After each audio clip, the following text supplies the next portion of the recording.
ভিডিওতে যে আমটি দেখতে পাচ্ছেন সেটা ব্যানানা ম্যাঙ্গো। এটি মূলত থাইল্যান্ডের একটি জাত। আমটির আকার কলার মতো বলে একে ব্যানানা ম্যাঙ্গো বলে। আমটির আকর্ষণীয় রং, স্বাদ ও মিষ্টতার জন্য বিখ্যাত। আমটি পাকলে রং একেবারে কলার মতো হয়।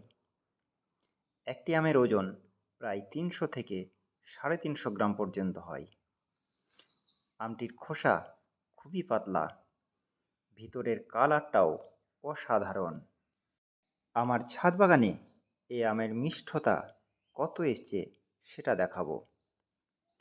এর জন্য ২ ফোঁটা রস নিয়ে নিচ্ছি ব্রিক্স মিটারে। এর মিষ্টতা দেখাচ্ছে প্রায় ১৮। আমটির বীজ একেবারে পাতলা, ফলে এর ভক্ষণযোগ্য অংশ অনেক বেশি এবং অল্প আঁশও লক্ষ্য করা যাচ্ছে।